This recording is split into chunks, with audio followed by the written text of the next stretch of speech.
Players podcast. I'm Freestyle. Thank you so much for joining me. If this is your first time joining me, the philosophy of this podcast is to speak to the players who are shaping the metagame so that their voices can be heard. This week's voice, HunterBR. And just like a previous guest of the podcast, the BR in his name stands for Brazilian, which does mean that we are unable to directly hear his voice as he does not speak any English, but we were able to engage in a series of emails to learn about his tournaments and fill in the audio with a bit of podcast magic. I learned that in Brazil, there is a running joke. They think that all slivers look like shrimps. And after winning the challenge, Hunter says, this episode is the victory of the shrimps.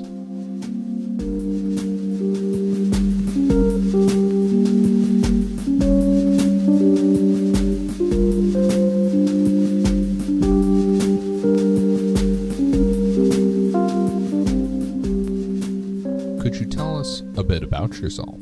My name is Cristiano Andrada. I'm 28 years old. I work with a network marketing company. I'm a speaker. I have a social project where I do lectures talking about making dreams come true and the possibility of working and earning money with what we love. And I'm an example of making that money with Magic Online. Now, how did you get started playing Magic the Gathering? I started playing Magic around 2005. I don't remember exactly when, but that was when Platinum Angel was one of the most desired cards by people who played in the store in my city, close to the launch of Mirrodin.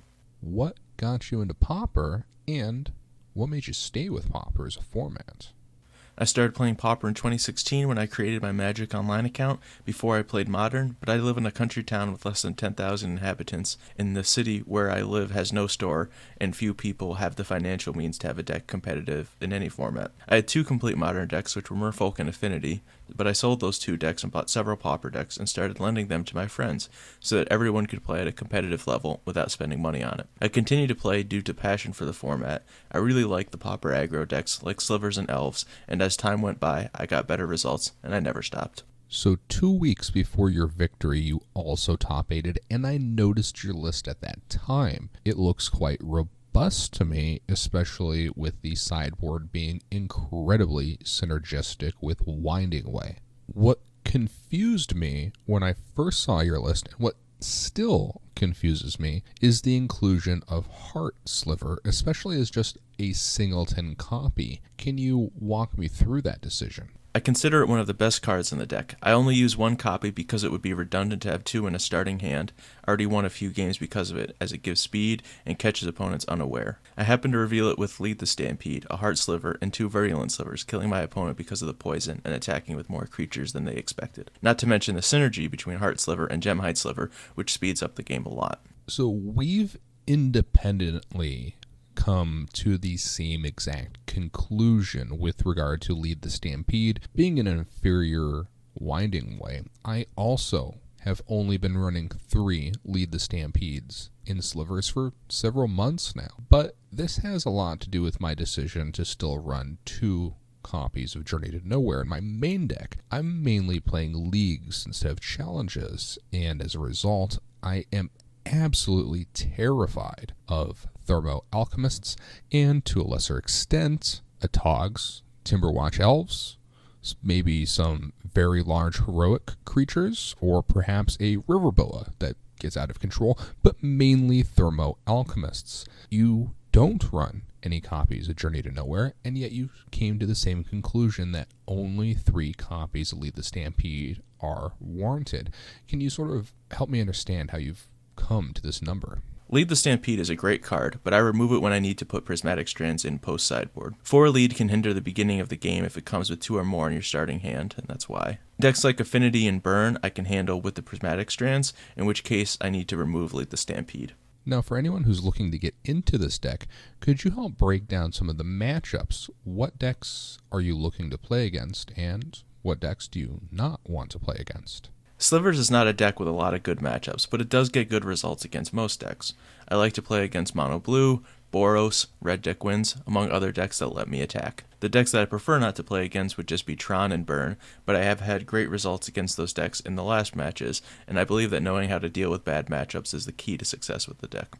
It's interesting that you bring in Strands against Affinity. I was kind of wondering if that was the game plan, because you don't have any Journey to Nowheres to protect yourself from a Tog, and generally speaking, only a Tog really matters in that matchup. So it's good to know that you, in fact, do bring in Prismatic Strands. It's an interesting strategy, not one that I had necessarily considered myself, although I am coming over from the Boros Monarch camp at this time, and I actually take out my Prismatic Strands as the Boros Monarch player against Affinity because of, Mirror Enforcers can be incredibly awkward when trying to line them up against Prismatic Strands. Against Affinity, the main card to side is the Prismatic Strands, as it makes me able to neutralize threats like Galvanic Blast and Atog, but also helps to destroy Carapace Forger with a double block with white or red creatures. And another card to use against Affinity is Crimson Acolyte, which in addition to being an effective block against Atog, helps to prevent the opponent from using Temur Battle Rage. Now I have a question as well about how you approach the Elves matchup. The Bloodfire Dwarf is a really, really neat inclusion. It's something I haven't seen in a while. I think the last time I saw a Bloodfire Dwarf cracked on the battlefield must have been high school lunchroom Magic, the last time I saw one of those popped. But it looks like a great inclusion against Elves. If it's there for Elves, does that mean that you're not bringing in the Standard Bearers? I use it against Elves and decks that use many non-flying creatures with 1 toughness, for example, the Defender's deck. Standard Bearer also gets used against Elves, and those options help out a lot. Okay. Well, walk me through the Acolytes. What matchups are you bringing in the Acolytes? And, why did you sort of go that route with your sideboard? My guess is, of course, going to be Swirling Sandstorm for the red one. Maybe it's good versus Boros as well. And I'm going to be honest, I don't really care for the black one. I think the deck does very well against swamps, but I'm curious why you've included it. Crimson Acolyte is for exactly those situations. Obsidian Acolyte makes matches against black decks good matchups. I use it against mono black, black-white pestilence, blue-black, among other decks with black removal. Your victory marks the second time in 2020 that Slivers has won the Pauper Challenge. The last time that Slivers won the Pauper Challenge was, of course, the same day as the Format Championship. And a lot of players, myself included, were very dismissive of that result, pointing out that most of the best players in our format were playing a separate tournament at the time. What are you going to say to the people who intend to be dismissive of your result? Perhaps someone who thinks that the Saturday challenge is less important than the Sunday one. To those people, I say that in the last 25 matches in leagues using the same deck I played in the challenge, I'm 21-4. I made 2 4-1s in a row, 2 5-0s in a row, and now a 3-2. These criticisms are normal for decks they are not used to seeing, but I prefer that they care less about Slivers and make my life easier. Could you go over your tournament? What did you play against in route to your victory? Round 1, I faced Beico de Gaia, Beicodegeia. I'm not sure if that's the right pronunciation, sorry about that. Who is a personal friend. He was playing mono blue during the match. I even played with him, saying that I almost stayed out of the tournament as I entered the challenge with only 9 seconds left to register. Although I don't like playing against friends, I won that match 2-0. In round 2, I faced Terminus Zero playing Tireless Tribe, lost game 1 as expected. In game 2, Prismatic Strands won the game for me, and in game 3 it was Standard Bear's turns to win the match, and I finished 2-1. In round 3, I faced Dragon 7K, who was also a personal friend. He was playing Boros Monarch. I won game 1 with some ease. Apparently he's Icotted land. Game 2, I mulliganed to 5 and got a really bad hand. I still managed to get back into the game due to Winding Way, but he had a lot of removals, and I couldn't win game 2. Game 3, I started with a great hand with 2 lands, 3 lords, 1 plated sliver, and 1 hunter sliver. Then I led the Stampede, looking for 2 more lords, making for a much better start. For round 4, I faced the first bad matchup against Hellsaw playing Tron. I started with a slow hand without 1-drops, but with 2 lands and 2 lords. Game 1 was won due to Heart Sliver. It came at the right time with the synergy with Gemhide Sliver. I used to lead the Stampede and Unwinding Way, filled my battlefield with creatures, and he was already with a Stonehorn Dignitary on the battlefield and I couldn't attack. However, I managed to fill the table and put Blade Black Slivers when he was all tapped out. I won at the beginning of my next turn by tapping my Slivers and causing lethal damage. Game 2 started very well, with several 1-drops being 2 Virulent Slivers. Even though he was using Moment's Peace at the beginning of the match, he couldn't handle my attacks. Game 3 was another game I won because of the speed of Heart Slivers, which made a lot of difference. In round 5, this was a bad matchup against JB Twist playing Burn. Game 1 I lost because of a Fire Blast brought in at the right time. If he didn't have the Fire Blast, I would have won the next turn. Game 2 started with a very good hand protected with Prismatic Strands, and in Game 3 I won due to the speed that Heart Sliver put into the game. I can say that it won this match. Round 6. This was the only game I lost in the challenge. I was already in the top 8 guaranteed, and I was not so worried about the victory. I wanted to have more information about my opponent's deck and not reveal so much information about my deck. In Game 1, I started badly and mulliganed to 5 against a bad matchup, Tron, and this was fatal.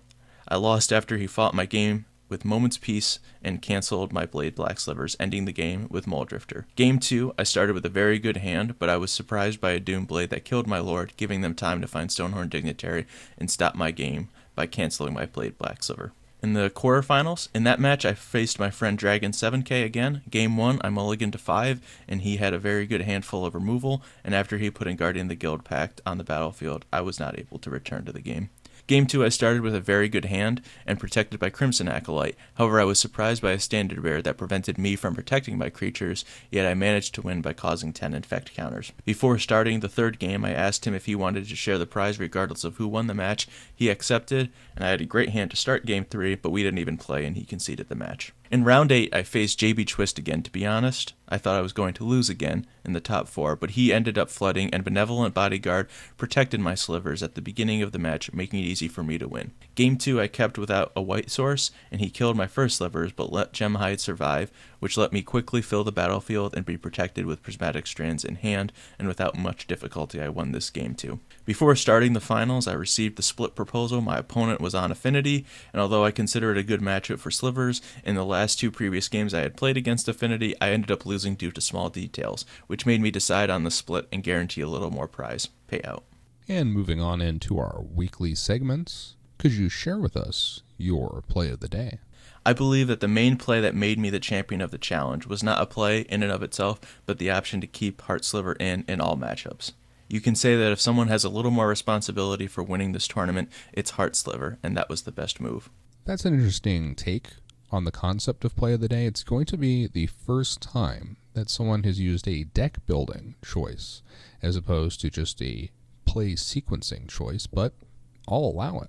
I mean, if it won you the tournament, then it won you the tournament. Of course, each episode we do end on giving Slivers silly abilities, and I'm sure our listeners have been eager to hear the Sliver champion give Slivers an ability. So what is your silly ability for Slivers? I believe that everyone from now on is champions, where one deck won and everyone else playing Slivers can also celebrate. Even though discredited by many, for me it is one of the best decks at the moment.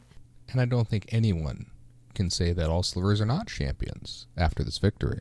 My silly Slivers ability this week is going to be that all Slivers have been keeping to themselves recently. It's kind of hard not to, given the larger situation in the world, but the Slivers have just been behaving and keeping indoors. Thanks again for working with me via email, and thanks to Water for filling in as our guest voice this week.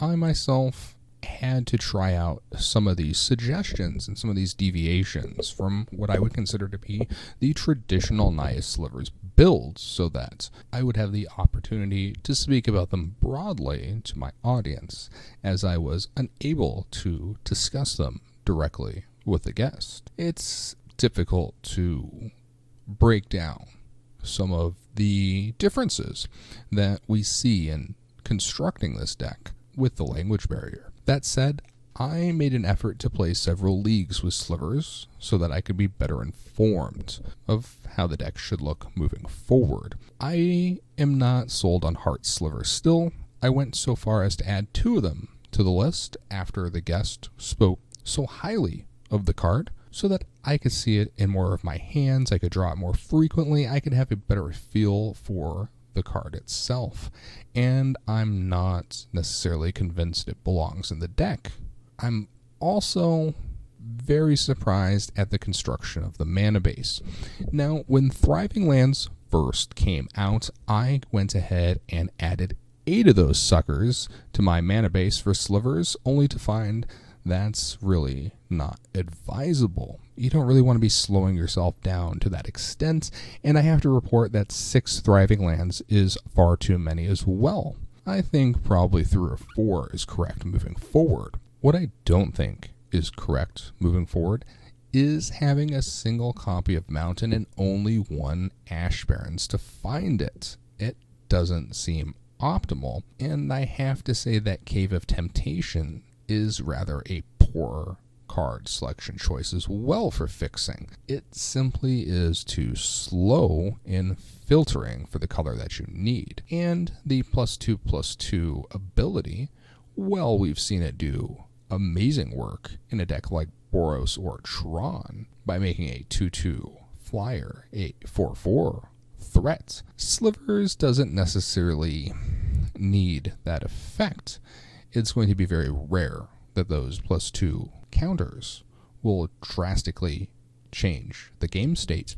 And otherwise, as I mentioned before, I find the filtering ability to be a bit slow. So, simply put, I would build this deck a bit differently. Then again, I'm also playing leagues, not challenges, so that's to be expected. One thing I most definitely cannot advise is having a wasted slot in the sideboard for matchups which are already good. Our guest mentioned he likes Obsidian Acolyte for blue-black control, which really isn't a deck anymore. I know there were certainly 4 to 6 distinct variations of blue-black control just a few years ago, but at this time, it seems to have fallen by the wayside. Should it return? I could actually be convinced that Obsidian Accolades may be the way to go, but the other black decks in the format, in the form of Mono Black Devotion and Black White Pestilence, these are both great matchups for slivers. They are going to try to contain you. They are going to try to control you. And then you are going to resolve Winding Ways and lead the Stampedes, and they are going to be unable to counter these cards, which are the only ones that matter. So, assuming you are not bricking out hard on these cards, you should overwhelm these swamp-based strategies rather thoroughly.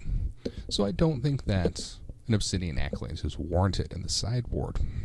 Rather than break down every distinct difference between how I would choose to build the deck moving forward and how the guest is currently finding success, I'm simply going to include my current MTGO deck list in the comments. So if you're listening to this on a third-party host, you should go ahead and find either the YouTube version of the podcast or find the Audio Boom original post so that you will be able to click that link. And it's on this note that I'm going to choose to end on this week. The podcast will be returning shortly once I obtain the last audio file that I need to publish, the Showcase Champions interview.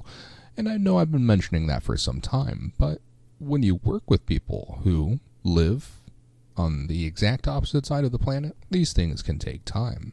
And I certainly do appreciate your patience. We'll publish that, and then we'll get back to the philosophy of this podcast. We're going to find some people shaping the metagame, the new metagame, which is a discussion I certainly will be having with the next guest as well. I'm looking forward to bringing these conversations to you, so please do join me. And I'll see you then.